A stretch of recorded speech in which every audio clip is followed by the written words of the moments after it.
On vous souhaite la bienvenue à ériclatour.com. Dans quelques instants, on reçoit des gens de Virlany. En fait, le président fondateur, qui est un Français, Dominique Lemay, il est en visite à Saint-Jean pour une semaine. Il est fraîchement débarqué de l'avion, accompagné de Daniel Maheu, président de Virlany Québec, le mouvement québécois qui, lui, a pris naissance ici même à Saint-Jean-sur-Richelieu il y a une quinzaine d'années. Mais tout d'abord, parlons de Chambly, parlons du député de Chambly. Il est de la CAQ, la Coalition Avenir Québec. Bilan et enjeu avec Jean-François Roberge.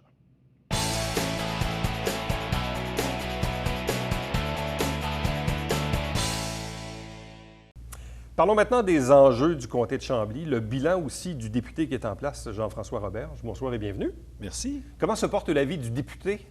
La vie va bien, très, très, très occupée, mais toujours mieux d'être occupé que préoccupé.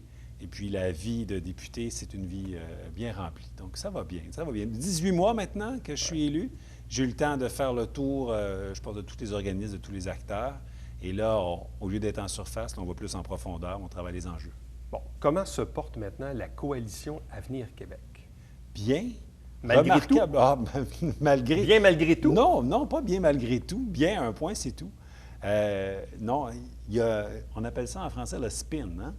Le spin qui dit que la CAQ va de moins en moins bien parce qu'il y a des gens qui sont partis. Il y a des gens qui sont partis dans tous les partis. On dirait que la lumière n'a pas été mise sur eux, là. Les libéraux ont eu combien de démissions dans les 2 derniers mois? 3? 4 démissions? Est-ce que c'est un parti en perdition? En tout cas, moi, je le souhaite, mais il ne faut pas s'énerver avec ça. Là. Ce qui fait le plus mal, c'est pas le fait que certains de membres de l'ADQ ou d'ex-membres de l'ADQ ou de la CAQ, dans ce cas-ci, comme Mme Anglade, qui va se présenter désormais sous la bannière du Parti libéral. Est-ce que c'est pas ça, au fond, qui fait le plus mal à la CAQ de voir certains transfuges vers le Parti libéral? Bien, écoutez, à la CAQ, de toute façon, ça fait 3 ans qu'on existe. Il n'y a que des transfuges, d'une certaine façon. Il n'y a pas personne qui dit, bien, ça fait 30 ans que je vote pour la CAQ. Ça fait 3 ans qu'on existe. Hein?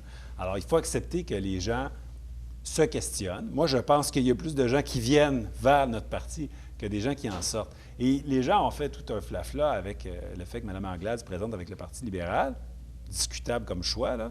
Mais la vérité, c'est qu'elle n'était plus avec nous depuis 1 an et demi, là. Oui. Parce qu'elle a déjà été présidente du parti. Les gens ont dit qu'elle quitte la CAQ. Mais c'est pas vrai, là. Elle n'était pas présidente au moment où elle s'est portée candidate. Ce n'est pas vrai. Est-ce que l'arrivée, et on l'a vu, l'arrivée de Pierre Péladeau qui vient un peu remettre le focus sur la souveraineté, on le sait, à la prochaine élection provinciale, il sera beaucoup de questions de souveraineté parce que Pierre Péladeau a dit lui-même qu'il allait beaucoup en parler. Est-ce que ça ne force pas la polarisation politique, encore une fois, où la prochaine élection provinciale ne se fera pas dans un débat gauche-droite, mais dans un débat fédéraliste-souverainiste? Alors, quel est le chemin ou la place que va occuper la CAQ si le débat est polarisé entre fédéralistes et souverainistes? Aucun problème. On peut le faire sur gauche-droite. On est grosso modo au centre, peu importe les étiquettes que les gens veulent nous coller. Si on veut y aller sur souverainiste, fédéraliste, là, la CAQ, on est nationaliste. On s'est engagé à ce qu'il n'y ait pas de référendum sur la souveraineté. Et là, on s'apprête à déposer d'ici quelques semaines une nouvelle offre de partenariat avec le Canada. Donc, il n'y en a pas de question, est-ce que la CAQ est souverainiste ou pas. On a été assis sur la clôture, comme les gens le disaient au début. On n'y est plus. Si le débat veut se porter sur la question nationale, on est prêt à faire face à la musique. La place du Québec, ça va être dans le Canada, mais pas à la manière du Parti libéral, c'est-à-dire à genoux, à la manière de la CAQ, c'est-à-dire debout, une nation revendicatrice qui prend sa place. Bon, vous êtes porte-parole en matière d'éducation pour la deuxième opposition. Si ça fait à peine 18 mois que vous êtes député, vous avez déjà passé 2 ministres, le Dr Bolduc, et maintenant vous avez M. Blais, qui est en place là, depuis quelques mois. Un passage, disons, plus ou moins facile à ce jour-ci, dans un contexte où le gouvernement en place, le Parti libéral, a déjà dit à longue date qu'on voulait mettre fin un peu aux commissions scolaires. On a parlé de fusion, on a parlé de territoire. Après ça, on a parlé d'abolition de la démocratie scolaire. Mais qu'en est-il du système d'éducation aujourd'hui? Parce qu'on l'a vu, on a changé des structures en santé. On va probablement les changer en éducation. Mais au final, est-ce que l'éducation se porte bien au Québec? Est-ce qu'elle est suffisamment financée? Non. Est-ce qu'un changement de structure et l'abolition de la démocratie scolaire va changer quelque chose à tout ça? Bien, d'abord, là, le dossier où il devrait être le meilleur, c'est le dossier où ils sont le plus mauvais. L'éducation, c'est la base de ce qu'on est, c'est la base de ce qu'on va être. Donc, on a passé 2 ministres, là, et le ministre Blais est encore là, mais la vérité, là, c'est qu'il n'est pas tout le temps tout là. Difficile à suivre, on ne sait pas où est-ce qu'il s'en va. Je lui parle de cas d'élèves, je lui parle de choses très concrètes, il me répond avec des citations de grands philosophes. Pas sûr qu'il soit vraiment à sa place. Est-ce que ce qu'on a le plus besoin en ce moment, c'est un brassage de structure? Non. On a besoin de mettre de l'argent dans nos écoles. On a besoin de donner des services aux élèves en difficulté. On a besoin d'inspirer nos adolescents pour qu'ils s'accrochent. Alors, ce n'est pas d'un grand brassage qu'on a besoin. Est-ce qu'on peut éliminer les élections scolaires tout en donnant des services aux jeunes? Oui, on peut faire les deux. Mais ce n'est pas l'urgence. Bon, mais en même temps, la CAQ elle-même a déjà proposé l'abolition des commissions scolaires. Oui, puis on le fait encore. Par contre, le mot abolition est un petit peu porte à confusion. Quand on dit on veut abolir les commissions scolaires, c'est dans leur forme actuelle. On veut garder une structure régionale parce qu'on a besoin d'une structure pour faire des choses comme l'entretien des bâtiments, les trajets d'autobus, le service de la paye. Mais ce qu'on propose, c'est une transformation du système pour qu'il y ait plus d'importance aux écoles, que les décisions soient davantage prises par les écoles et qu'elles mettent ensemble des services en commun administratifs. Et ça, c'est un changement de paradigme, parce qu'en ce moment, les commissions scolaires, là, c'est des mini-gouvernements, là, élus, pouvoir de taxer, ils font des politiques sur à peu près n'importe quoi. Mais je reviens à ce que je dis, l'essentiel n'est pas là. L'essentiel, là, c'est de donner des services professionnels aux enfants en difficulté. Mais êtes-vous d'accord avec l'approche libérale qui semble être la suivante, de ne pas abolir vraiment les commissions scolaires et laisser les territoires comme on les connaît actuellement, mais d'abolir d'une autre part la démocratie scolaire où les gens votent très, très peu quand ils votent? Est-ce que ça, c'est le début du commencement? Est-ce que ça ne vient pas rejoindre une partie de ce que la CAQ a déjà défendu? Très dur de savoir si je suis d'accord ou pas avec la position libérale parce qu'ils ne savent pas c'est quoi la position libérale. Demandez-la au ministre, là, il va vous répondre tout et son contraire. Là. En campagne électorale, M. Couillard s'est insurgé contre M. Legault qui disait qu'il fallait éliminer les élections scolaires. Là, il dit qu'il veut le faire. Il y a 6 mois, on avait un ministre qui disait qu'il fallait fusionner les commissions scolaires. Là, maintenant, ils nous disent que ça coûterait de l'argent. Qu'est-ce qu'ils vont faire dans 6 mois? Ils ne savent pas eux-mêmes. Moi, je sais ce que je ferais. Je sais ce qu'il faut faire. Éliminer les élections scolaires, décentraliser la prise de décision vers les écoles, donner plus de services aux élèves. C'est pas compliqué, là. Maintenant, quels sont les enjeux, ou à tout le moins le bilan des 18 derniers mois dans le comté de Chambly, dans des enjeux particuliers, enjeux de santé, de transport, ou d'éducation, ou de garderie, ou municipal, même il y a probablement des maires, certaines municipalités qui vous ont demandé des trucs, ou d'être le porteur de certains dossiers à l'Assemblée nationale. En 18 mois, qu'est-ce qu'on a pu faire avancer dans le comté de Chambly? Ce que j'ai pu faire avancer, d'abord, je travaille pour améliorer la qualité de l'eau de notre bassin. C'est essentiel à Chambly. Donc, la rivière Richelieu, la qualité de l'eau dans le bassin, on n'en voit pas les résultats encore, mais je travaille avec le ministère de l'Environnement. Je travaille avec d'autres députés pour aussi faire une coalition pour protéger notre eau. Là, on en entend parler à Montréal. Voici un contre-exemple. Et je pense qu'il faut vraiment assainir notre rivière Richelieu. Puis notre bassin, je n'ai pas de résultats encore, mais il se bâtit quelque chose là-dedans. Ensuite, on a un grand problème de congestion sur le boulevard Cousineau. Route 112, là, c'est Cousineau à Saint-Hubert, c'est Périgny à Chambly. Et même jusqu'à la 30 parfois. Et autant sur l'autoroute 10, là, ça, c'est un dossier sur lequel je travaille aussi parce qu'il faut aider les gens. T'sais, notre travail de député, c'est d'aider les gens. Puis quand ils passent 45 minutes, 1 heure, presque rendus, là, ils voient presque leur maison puis ils sont immobilisés, là, tu peux arrêter le moteur. Ça, c'est un problème. Alors, je travaille à monter ce dossier-là pour interpeller le ministère des Transports. Je pense qu'il faut débloquer notre autoroute 10 puis notre route 112.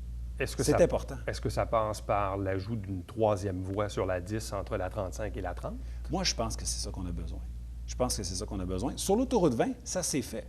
Quand moi, j'étais petit gars, là, on partait de la 30 et puis on partait de la 132 sur le bord du fleuve. Et c'était 2 voies. L'autoroute 20, c'était 2 voies. Maintenant, c'est 3 voies jusqu'à Sainte-Julie. Moi, je pense qu'on devrait faire la même chose sur l'autoroute 10, c'est-à-dire 3 voies jusqu'à la 35. Ça débloquerait vraiment la 10. Ça faciliterait la vie des gens de Carignan, de Chambly, de Saint-Mathias, de Richelieu et de Saint-Jean.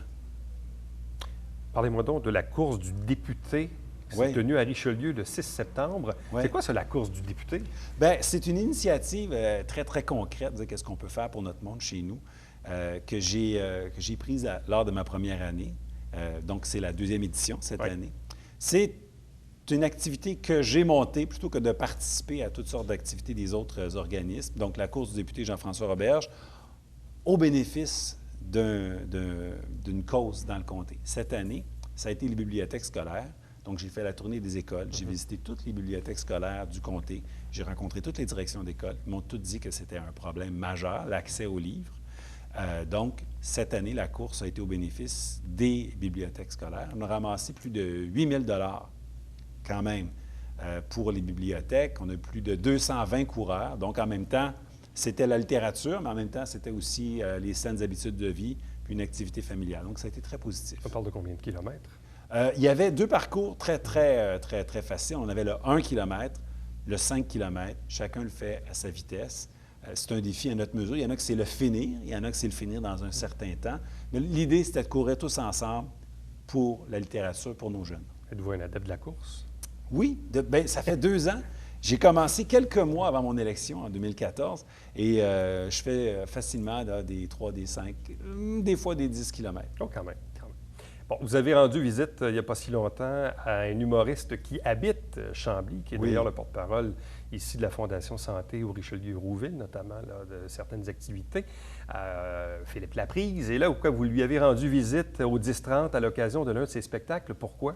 Pour lui remettre une médaille de l'Assemblée nationale. Je pense qu'on est choyé d'avoir Philippe Laprise dans la région, dans mon comté, à Chambly.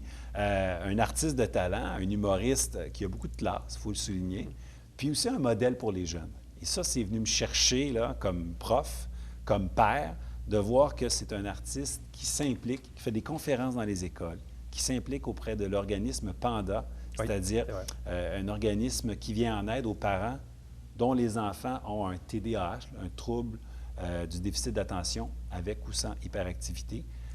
C'est quelqu'un qui s'implique beaucoup pour les jeunes, qui est un modèle, qui est une inspiration. Je pense qu'il fallait souligner ça. Ça m'a fait plaisir de monter sur la scène du 10-30 pour le surprendre un peu et puis lui rendre hommage. Il y a eu une belle ovation. C'était beau à voir. Et c'était quoi sa réaction à lui? Mon député préféré. Je dois le dire, ça a été ça, sa réaction. Ça fait plaisir. Peut-être que c'est une blague, on ne le saura pas. C'est un humoriste, après tout. En quelques secondes, c'est quoi pour vous les principales priorités pour les prochaines semaines, les prochains mois d'ici Noël à l'Assemblée nationale? À l'Assemblée nationale, la table est pleine, mais je vais vous parler de santé. On a un problème dans la région, là, ça déborde le comté de Chambly. Les citoyens reçoivent moins que leur part pour les dépenses en santé au Québec. La Montérégie, c'est le parent pauvre. Comme si, quand on est malade à Richelieu, à Chambly, à Carignan, on vaut moins que si on est malade à Laval ou à Québec. Je pense que ça n'a pas de sens. Et donc, les députés de la Montérégie, le caucus CAQ de la Montérégie, mais aussi les autres députés des autres partis sont bienvenus s'ils veulent se joindre avec nous pour porter ce dossier-là, s'assurer qu'on soit bien financé et surtout bien soigné. Jean-François Roberge, merci beaucoup. Merci. Bonne fin de session parlementaire. Restez avec nous au retour de la visite du fondateur de Virlani, Dominique Lemay.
Le fondateur et président de Virlani est de passage en visite ici même à Saint-Jean-sur-Richelieu. On vous le présente à l'instant. Dominique Lemay, bonsoir à vous. Bonsoir, bonsoir. Accompagné du président de Virlani Québec, Daniel Maheu. Bonsoir et bienvenue. Bonsoir, M. Latour. Bon, je ne sais pas, quel est le lien qui vous unit? Vous allez me dire, oui, Virlani, qui existe depuis 23 ans, ici au Québec depuis 15 ans. Mais Virlani, Québec, a pris naissance aussi dans la région, ici, de Oui. Saint-Jean-sur-Richelieu. Donc, comment avez-vous connu M. Maheu, M. Lemay?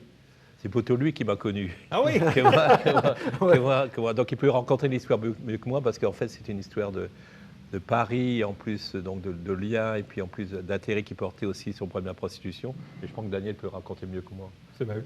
Donc, en 96, je cherchais une organisation qui venait en aide aux enfants, et plus particulièrement les enfants qui étaient victimes d'abus sexuels, tout ça, d'exploitation sexuelle.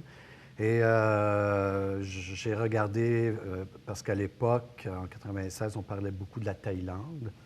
Et j'ai commencé à faire mes recherches. Puis là, à un moment donné, je suis tombé sur une organisation française qui m'ont dit la Belgique, la personne que je voulais contacter, il y avait des problématiques là, au niveau de la transparence, tout ça, de l'organisation. Et ils m'ont dit est-ce que vous connaissez Virlani aux Philippines? J'ai dit non, mais comme curieux hasard, sous la main, j'avais un texte qui parlait de Dominique Lemay dans l'action d'écriture pour l'abolition de la torture, qui parlait de Virlani, puis j'en revenais pas. C'était quasiment une illumination. Alors, c'est de là que j'ai pris contact avec Dominique. Comment ça a pris naissance, Virlani? En fait, je suis arrivé aux Philippines en 87 pour une association française qui m'a demandé de faire une étude sur les enfants des rues, à Manille, aux Philippines. Des Philippines, je ne connaissais rien du tout, sauf le nom de Marcos, qui avait été le fameux dictateur qui était présidé les Philippines pendant un certain nombre d'années, et que Correa Aquino venait juste d'arriver au pouvoir à ce moment-là, était arrivé en 86. Je parlais mal l'anglais, je parle toujours mal l'anglais d'ailleurs, et la langue locale de Tagalog encore moins. Et je ne sais pas s'il y a des hasards dans la vie, moi qui étais loin de ce pays. Et en fait, j'étais parti pour une première étude qui a duré 3 semaines. Et je suis retourné, puis la présidente de cette association m'a demandé si je voulais partir pendant 2 ans. Et donc j'ai commencé à travailler sur les enfants des rues, etc. Et j'ai fait un contrat de 2 ans. Et après, je suis retourné en France pour travailler. Mais il y a eu chez moi, il y avait un tel désir de retourner, parce que j'avais vraiment l'impression de ne pas avoir terminé ce que j'avais commencé. Et c'est comme ça que ça a vraiment démarré, quoi. J'ai créé 2 maisons au départ, et après on est arrivé jusqu'à 13 maisons, puis on en a un peu moins pour des raisons financières. Mais c'est vrai que, je dis toujours, je ne sais pas, je pense qu'il y a toujours des moments clés, etc., qui font qu'on se dirige vers un endroit plutôt qu'un autre endroit. Et je crois que tout choix demande un renoncement, comme disait mon prof de philosophie. Et 23 ans plus tard, quelle est l'importance ou l'ampleur de Virlani aujourd'hui dans le monde? Parce que, bon, ici, on a Virlani Québec, mais bon, on le sait, vous êtes actif aux Philippines, mais quelle est l'ampleur qu'a pris aujourd'hui Virlani? On a Virlani en France, évidemment, en Belgique, en Suisse, en Espagne, en Allemagne maintenant aussi. Bon, on essaye vraiment... tous ces groupes qui se créent autour de Virlani, qui sont des amis de Virlani, comme Daniel et Carole, ce sont des gens qui sont souvent venus aux Philippines, d'ailleurs. Ça démarre de volontaires qui viennent aux Philippines, qui voient ce qu'on fait sur le terrain. Et à partir de là, il y a tout un travail intéressant qui est fait par ces groupes pour essayer d'aider Virlani dans sa structure, mais aussi pour venir à Virlani et de gérer physiquement aussi la fondation dans sa structure et dans son devenir aussi. Ouais. Monsieur Maheu, qu'est-ce qui frappe quand on va aux Philippines? Ça peut paraître contradictoire, mais la générosité des gens, le sourire des gens, ce qui frappe, c'est l'accueil des gens. Moi, j'ai toujours aimé et je vais toujours aimer y retourner parce que c'est cette relation que l'on a avec ces personnes-là qui est exceptionnelle et qui nous rend comme meilleurs, je pense. Monsieur Lemay, de quelle façon Virlani vient-il en aide à ces gens-là aux Philippines? En fait, on travaille sur plusieurs formes de population. On travaille évidemment sur les enfants, quels qu'ils soient d'ailleurs. Donc on a sur les 250 enfants qui vivent aujourd'hui de la Fondation, on a plus de 80 qui sont des enfants qui ont des gros problèmes de handicap, souvent mentaux d'ailleurs. Et donc pour moi, le but de Virlani, c'est vraiment aider les plus pauvres des plus pauvres. Et donc, ce sont les enfants des rues, les familles de la rue aussi, parce qu'on a de plus en plus... Une des conséquences, je pense, d'évolution de la société, fait aujourd'hui aux Philippines. Quand je suis arrivé il y a bientôt 30 ans, il y avait beaucoup d'enfants de la rue, mais on a de plus en plus de familles dans les rues. Les familles qui vivent dans les rues, on n'en voyait pas beaucoup auparavant. Et là, nous, c'est être au service avec eux dans les rues. Et après, c'est vrai qu'on s'est dit, qu'est-ce qu'on va faire de ces enfants dans la rue? Donc on les accueille dans des maisons qui sont plus ou moins structurées pour accueillir une certaine forme de population. Ça peut être les enfants handicapés, ça peut être les jeunes qui viennent à la prostitution, des abus sexuels. Après, il y a les bébés, les petits-enfants. Et après, il y a toutes sortes de populations qui arrivent. Et après, on a aussi des programmes pour les familles de la rue. Parce que il faut aussi aider la famille dans sa structure à changer. C'est-à-dire, quand elle vit dans la rue, il ne faut pas trop séparer la famille. Il faut les aider dans leur ensemble pour pouvoir souvent retourner en province si c'est possible ou trouver du travail aussi. Comment on arrive à financer les activités ici, notamment au Québec, pour, évidemment, l'argent est le nerf de la guerre, bien souvent. Ouais. Comment on arrive à ramasser les sous ici? Ici, moi, j'ai la chance de travailler en milieu scolaire depuis pas mal d'années. Alors, à chaque année, je fais une campagne dans l'école, mais aussi je fais des ateliers de sensibilisation. J'aborde un thème avec les élèves, on en discute, on essaie de comprendre le phénomène que j'aborde avec eux. Et après ça, on essaie de se mobiliser, de dire qu'est-ce qu'on pourrait apporter qui va aider un peu, puis faire la différence pour l'organisation. Et vous êtes à quelle école? À Chanoine. Armand Rascot, à la Polyvalente. Oui. Bon, la présence de Dominique Lemay là, pour une semaine ici au Québec, à Saint-Jean-sur-Richelieu, qu'est-ce que ça vient ajouter pour Virlani? Qu'est-ce que vous allez faire durant cette semaine-là? Nous, on a la chance de l'avoir plus pour nous autres. Parce que quand on va aux Philippines, il est pas mal occupé. Alors, c'est sûr qu'on a notre mission aussi à faire sur le terrain, mais on l'a plus avec nous autres plus longtemps. Et il y a un horaire assez chargé. Il y a ce soir avec vous, M. Latour, demain avec le Canada français. Ensuite, il y a Québec à l'Université Laval pour rencontrer des personnes importantes au niveau des infirmières, infirmiers, pour aller peut-être sur le terrain pour les stages. Ensuite, on est accueillis dans un collège privé pour une conférence. Pimprenel qui a ramassé, une petite fille de 12 ans qui a ramassé des souliers, des crocs pour les enfants qui vivent là, dans des ordures. Et il y a bien sûr le Consulat de France aussi jeudi soir. Puis samedi, c'est l'événement, notre souper bénéfice, spectacle bénéfice. Puis il y a plein d'autres trucs, là, bien sûr. Bon, aujourd'hui, avec la technologie, le courriel, le téléphone, Skype à la limite, tout est facile, mais de rencontrer les associations un peu partout, notamment ici au Québec, en personne, ça doit être une plus-value quand même. Moi, ça me semble important, même essentiel. C'est-à-dire, les liens qu'on crée, qui sont des liens d'amitié qu'on crée, si on ne les entretient pas à un moment ou à un autre, comme dit Daniel, ils sont cassés, quoi. Et c'est important. Moi, je viens pas assez souvent, je le reconnais. Et je pense que c'est essentiel pour moi aussi d'aller sur le terrain, de rencontrer des gens, pouvoir partager avec eux. Même s'ils viennent aux Philippines, c'est important aussi de les rencontrer ici et de aussi, quelque part, de faire la fête ensemble. Ouais. C'est important de faire la fête ensemble parce que c'est une manière aussi de vivre des choses en commun, de vivre des actions en commun et de porter aussi l'espérance, quelque part. Le brunch, c'est bien sûr donc samedi. Souper bénéfice, samedi soir, oui. Samedi soir. À quel endroit? Au Relais Gouverneur. Au Relais Gouverneur. C'est combien par personne? 65 $. Bon, et les gens peuvent acheter des billets de quelle façon? En allant sur notre page Facebook. Directement. Toutes les infos sont là. Bien, on va vous souhaiter un bon séjour parmi nous. Merci beaucoup. Évidemment, le décalage horaire fait son œuvre parce que, vous êtes fraîchement débarqué de l'avion il n'y a même pas 2 heures. Donc là, il est comme un petit peu tard pour vous. Il y a 6 heures de décalage. Quand même. Ça. On va vous souhaiter une bonne nuit et un bon séjour parmi nous. Merci beaucoup. Merci. Reste avec nous puisqu'au retour, on vous présente bien sûr le Babillard quotidien.